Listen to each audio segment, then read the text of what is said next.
সুধী দর্শকবৃন্দ, আসসালামু আলাইকুম। আশা করছি আপনারা সবাই নিশ্চয়ই খুব ভালো আছেন এবং সুস্থ আছেন। আলহামদুলিল্লাহ, আমিও আপনাদের দোয়ায় বেশ ভালো আছি এবং সুস্থ আছি। আজ আমি আপনাদের জন্য খুবই মজার এবং খুবই সহজ একটি রেসিপি নিয়ে হাজির হয়েছি। আর এটি নাস্তার রেসিপি। আপনারা চাইলেই খুব সহজে এই নাস্তাটি তৈরি করে আপনারা জেলি, জ্যাম অথবা মাংস দিয়ে বা সবজি দিয়ে বা ডাল দিয়েও আপনারা এটা খেতে পারেন, অথবা বাটার দিয়েও আপনারা কিন্তু এটা খেতে পারেন। খুবই সহজ এটা, আর এটা খুবই সহজে বাসায় আপনারা এই সুন্দর রেসিপিটি তৈরি করে একবার হলেও ট্রাই করে দেখবেন পরিবারের সবাই এটা ভীষণ পছন্দ করবে। তাহলে আর বেশি দেরি নয়, চলুন এবার আমরা মূল রেসিপিতে চলে যাচ্ছি। তো আমি এখন একটি কাচের বাটি নিব। তো সেই বাটির মধ্যে আমি দিয়ে দিব এখন 2 কাপ ভর্তি করে ময়দা। আপনারা চাইলে আমরা যে রুটি বেলি সেই রুটি বেলার সেই আটা দিয়েও এটা কিন্তু এটা তৈরি করতে পারবেন। তো আমি 2 কাপ ময়দা এখানে দিয়ে দিয়েছি। তারপর এখানে দিয়ে দিচ্ছি 1 টেবিল স্পুন চিনি। আর চিনিটা আপনারা যদি মিষ্টি খেতে চান তাহলে চিনির পরিমাণটা আরও একটু বাড়িয়ে দিতে পারেন। তারপরে এখন আমি দিয়ে দিব এখানে ইস্ট। আমি এখানে 1 টিস্পুন ইস্ট দিয়ে দিয়েছি। তারপর দিয়ে দিচ্ছি স্বাদ মতো লবণ। তো এবার একটি স্প্যাচুলা দিয়ে আমি শুকনো উপকরণগুলো খুব ভালোভাবে মিশিয়ে নিচ্ছি। আপনারা চাইলে এটা হাতেও মিশিয়ে নিতে পারেন অথবা চামচের সাহায্যেও এটা মিশিয়ে নিতে পারেন। তো আমার মেশানো হয়ে গিয়েছে। তো এবার আমি নিয়ে নিয়েছি 1 কাপ ভর্তি করে জাল দেয়া তরল দুধ। দুধটা ঠান্ডা অবস্থায় আছে। তো আমি এখানে অল্প অল্প করে দুধ দিয়ে আমি ডোটা তৈরি করে নিব। তা আমি এখন কিছুটা দুধ এখানে দিয়ে দিয়েছি। তো আমি স্প্যাচুলা দিয়ে এটাকে নাড়াচাড়া করে তারপর ডোটা আমি তৈরি করে নিচ্ছি। যে আপনারা দেখুন, একবারে কিন্তু সম্পূর্ণ দুধটা দিতে যাবেন না, তাহলে এটা লিকুইড হয়ে যাবে। তাই অল্প অল্প করে দিবেন আর একটু নাড়াচাড়া করে ডোটাকে তৈরি করে নিতে হবে, যাতে একদম লিকুইড হয়ে না যায়। কারণ এটা খুব বেশি নরম বা খুব বেশি শক্ত করব না। এই যে দেখুন, আমি বারবারে অল্প অল্প করে দুধটাকে দিয়ে দিচ্ছি। আপনারাও এইভাবে দুধটাকে মিশিয়ে নেবেন।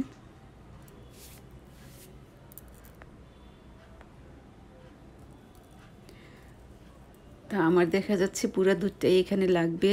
তা আমি পুরা দুধটাই এখানে দিয়ে দিয়েছি। দিয়ে এবার আস্তে আস্তে এটাকে নাড়াচাড়া করে ময়দার সাথে আমি মিশিয়ে নিচ্ছি।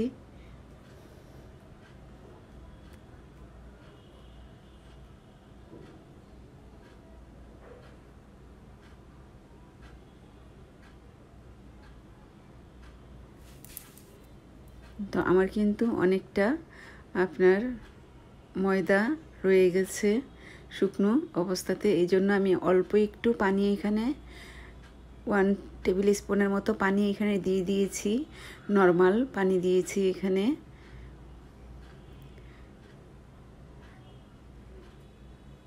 আরও একটু পানি দিয়ে দিলাম। দিয়ে এবার এটাকে নাড়াচাড়া করে খুব ভালোভাবে মিশিয়ে নিচ্ছি।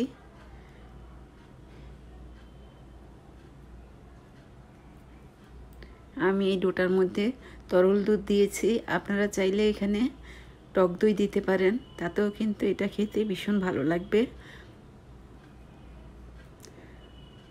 আবার গুঁড়া দুধ দিয়েও কিন্তু এটা করতে পারেন।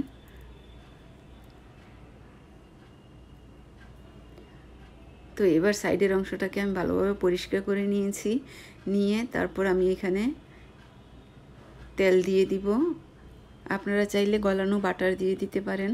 তো আমি এখানে দিয়ে দিলাম সয়াবিন তেল।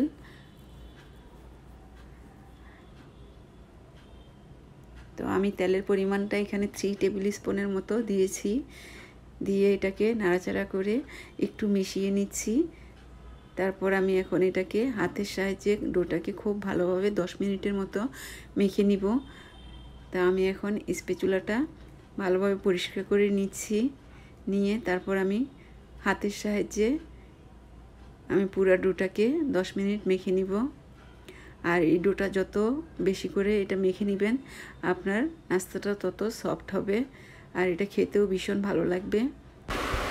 বাচ্চাদের টিফিনেও কিন্তু আপনারা এইভাবে তৈরি করে জ্যাম জেলি অথবা চিকেন দিয়ে আপনারা এটা পরিবেশন করতে পারেন, তাহলে দেখবেন বাচ্চারাও কিন্তু এটা খেতে ভীষণ পছন্দ করবে। আর আপনারা দেখতেই পাচ্ছেন যে আমার ডোটা কিন্তু খুব বেশি নরম হয়নি, আবার খুব বেশি শক্তও হয়নি। তো আমি এখন হাতের সাহায্যে এটাকে 10 মিনিট মেখে নিব।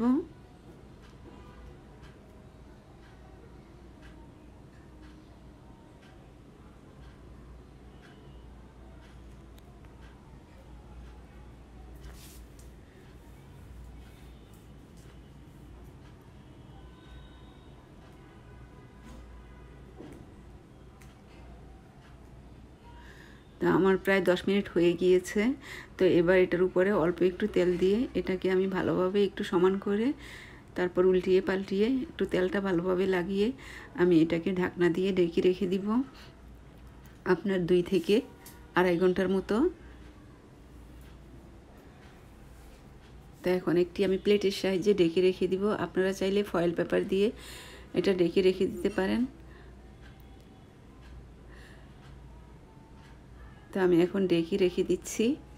আর এটা একটু বাতাস থেকে দূরে রাখবেন, একটু চুলার আশেপাশে রাখলে ওই স্থানটা একটু গরম থাকে, ওখানে রাখলে এটা তাড়াতাড়ি আপনার ডোটা ফুলে উঠবে। তো আমি এখন এটাকে ঢাকনা দিয়ে ঢেকে চুলার পাশে রেখে দিব। আড়াই ঘন্টা পর ফিরে আসবো আপনাদের সামনে। তো আমার আড়াই ঘন্টা হয়ে গিয়েছে। আমি এবার ঢাকনাটা খুলে এটা দেখে নিচ্ছি। আমার এটা দেখুন কতটা ফুলেছে। তো এবার আমি এটাকে হাতের সাহায্যে চেপে বাতাসটা বের করে নিব। আর এখানে আমি রুটি বেলার পিঁড়ার মধ্যে একটু ময়দা ছড়িয়ে দিয়েছি, সেটার উপরে ডোটাকে দিয়ে দিচ্ছি। এই যে দেখুন আমি সম্পূর্ণ বাতাসটা বের করে নিয়েছি। তো এবার হাতের সাহায্যে আমি এটাকে একটু ভালোভাবে মেখে নিব। মেখে তারপর আমি একটি বড় সাইজের রুটি তৈরি করে নিব। তো এবার আমি এটা হাতের সাহায্যে একটু চেপে চেপে এটাকে বড় করে নিচ্ছি।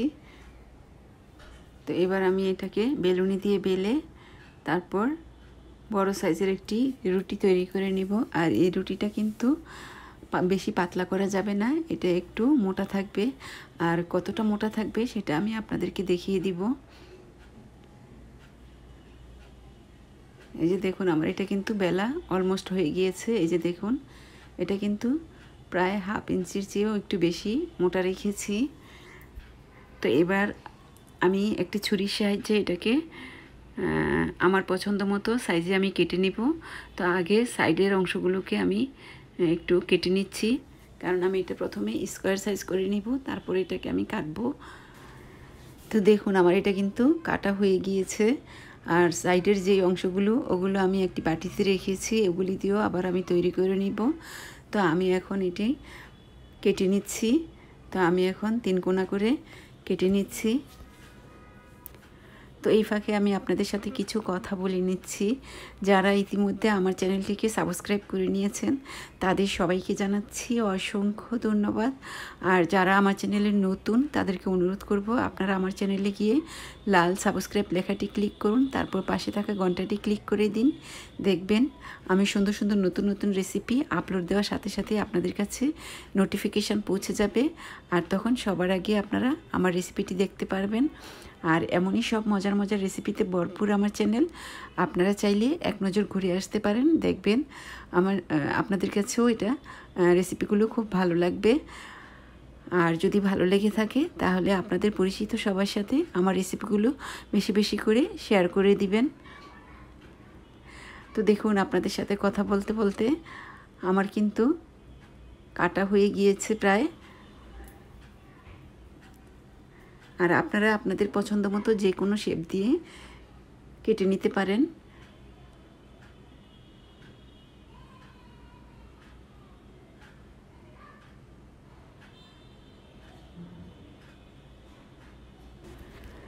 তো এগুলো আমার কাটা হয়ে গিয়েছে। আমি এখন এগুলো একটি প্লেটের মধ্যে নিয়ে নিব। আর আমি যে স্কোয়ার সাইজ কাটার সময় সাইডের অংশগুলো রেখে দিয়েছিলাম, ওইগুলো দিয়েও আমি তৈরি করে নিব। তো এবার আমি প্লেটের মধ্যে নিয়ে নিচ্ছি, নিয়ে আমি যে রেখে দিয়েছিলাম সেই ডোটা দিয়েও আমি তৈরি করে নিব। আর এই ফাঁকে আমি চুলার মধ্যে একটি ফ্রাইং প্যান বসিয়েছি, আর সেটার মধ্যে আমি ভাজার জন্য তেল দিয়েছি। সেই তেলটা গরম হয়ে গেলে তারপর আমি এগুলো ভেজে নিব। তো তেলটা গরম হয়ে গিয়েছে, তারপর আমি এখন ফ্রাইং প্যানের মধ্যে একটা করে দিয়ে দিব। তো আমি দুটো করে দিব এখানে, যেহেতু ছোট একটা ফ্রাইং প্যান নিয়েছি তাই আমি দুটোর বেশি এখানে দিব না। তো এখন চুলার আঁচটাকে আপনার কমিয়ে একদম লো থেকে একটু বাড়িয়ে দিয়েছি। তারপর এটা এক পাশ হয়ে এলে তারপর এটাকে উল্টিয়ে দিতে হবে। আগে একটু নাড়াচাড়া করে দেখতে হবে যে এটা নিচে লেগে গিয়েছে কিনা। আর আমি মাছ উল্টানি দিয়ে আপনার একটু মাঝখানে একটু ছিদ্র করে দিলাম, যাতে এটা ফুলে বেশি ফুলে না ওঠে।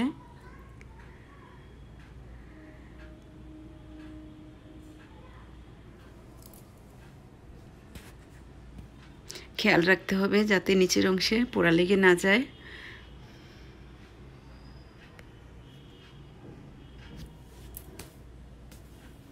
এই যে দেখুন আমি সবগুলো বানিয়ে নিয়েছি, আর ছুরির সাহায্যে সবগুলোর গায়ে আমি ছুরি দিয়ে এইভাবে দাগ কেটে নিচ্ছি, যাতে তেলের মধ্যে দিলে সবটা ফুলে না ওঠে। এই জন্য দাগটা এইভাবে কেটে নিচ্ছি। দেখুন আমার এক পাশ হয়ে গিয়েছে, আমি এখন উল্টিয়ে দিলাম। তো এইভাবে আমি এগুলোকে উল্টিয়ে পাল্টিয়ে ভেজে নিব। তো এই দুটো প্রায় হয়ে এসেছে। তো আমি এগুলোকে একটু সাইডে রেখে তারপর একটু জায়গা ফাঁকা করে আমি এখানে আরেকটা দিয়ে দিব। আমি এখন আরেকটা দিয়ে দিচ্ছি এখানে।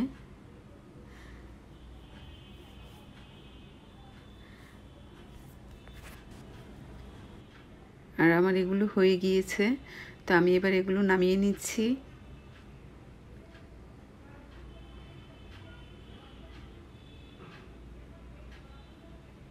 যে দেখুন কি সুন্দর কালার এসেছে।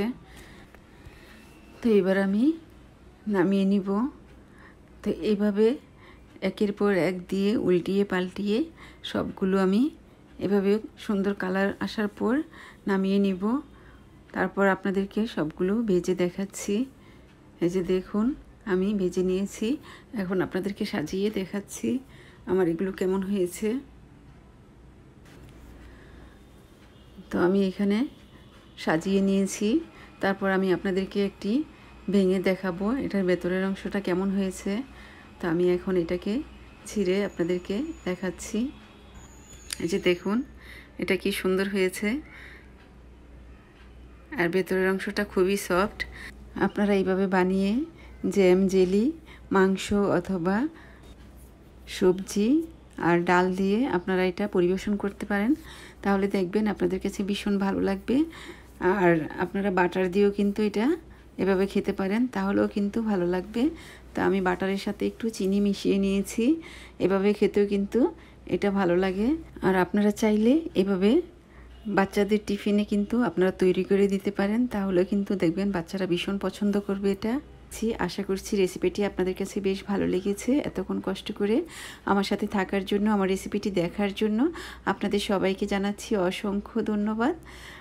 আবার নতুন কোনো রেসিপি নিয়ে আপনাদের সামনে হাজির হয়ে যাব। আপনারা সবাই ভালো থাকবেন, সুস্থ থাকবেন, আমার জন্য দোয়া করবেন, আমার পরিবারের জন্য দোয়া করবেন। আল্লাহ হাফেজ।